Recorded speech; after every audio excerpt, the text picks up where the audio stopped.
दोस्तों, साधना आज का पॉइंट है। दोस्तों, सत्संग चैनल में आप सबका स्वागत।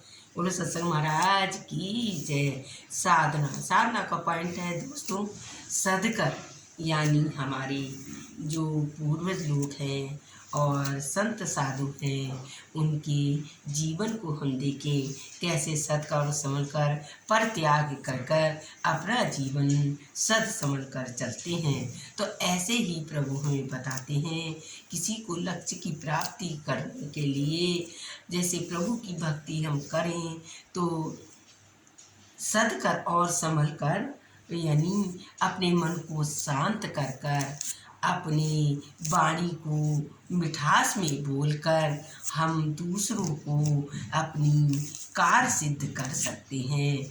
चिल्लाकर घमंड में आकर ये साधना जो है नहीं होती है। ये साधना सिद्धि के लिए भी स्वाभाविक उपाय किए जाते हैं। जैसे बताया ना, भगवान की पूजा करना, आराधना करना, भगवान को भाव में दिन भर रहना, भगवान की बातें करना, जैसे सत्संग जाना, इस तरह से हम इसे साधना कहते हैं। साधना का अर्थ किसी की प्रकार के आध्यात्मिक क्रियाक्रम का कर्म होता है और साधना सफलता की पूंजी है कि हम अगर सदकर संभलते हैं तो हमारा जीवन सदकर चमकता है। इसलिए साधना के द्वारा साधना की प्राप्ति होती है। संभलते हैं, इंसान गिर गिर कर अकल आती है। जब कहते हैं ना ठोकर लगती है तो इंसान सदता है और अकल आती है। इसलिए से आध्यात्म का फल अंत और प्रवृत्तियों के द्वारा भूतों में भी प्राप्ति होती है। साधना के मूल तत्व में भी तप, साधना, साक्षात्कार अनुभव करना भी हमारे आत्मा से परमात्मा की शक्ति मिलती है।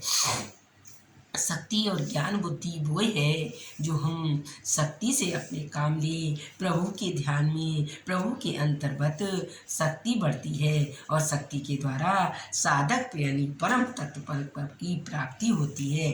गादी अहिंसा और सत्य के द्वारा ही बड़े बड़े लक्ष्य प्राप्त कर लिए हैं। इसलिए पतंजलि योग में भी चित्त वृत्ति के भी उन्होंने प्रसाद साधना बताया है।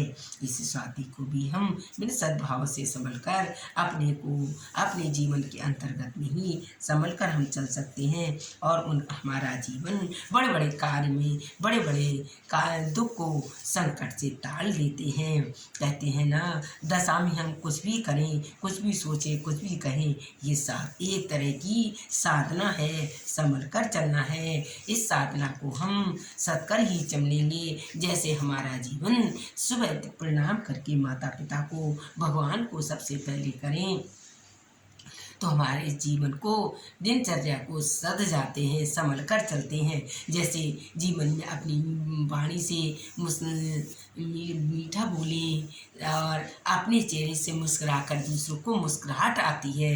इस तरह से ये संभल कर अपना जीवन, आपकी दिनचर्या संभल जाती है, अच्छी बीतती है, कार्य सिद्ध होते हैं। ये भी एक साधना है। इस साधना का अर्थ है संभल कर अपने जीवन में, मार्ग में, पथ में संभल कर चले और पग धीरे बढ़ाए। इसी से हमारी नाम साधना है। इस साधना को हम संभल कर अपना जीवन दिनचर्या के रूप में सद कर चले तो हमारा यही अर्थ है। दोस्तों, आज साधना का पॉइंट आपको समझाया, पढ़कर भी सुनाया। अगर ये आपको साधना का पॉइंट अच्छा लगा हो दोस्तों, लाइक करें, मेरे चैनल को ज़्यादा से ज़्यादा सब्सक्राइब। बोलो सत्संग महाराज।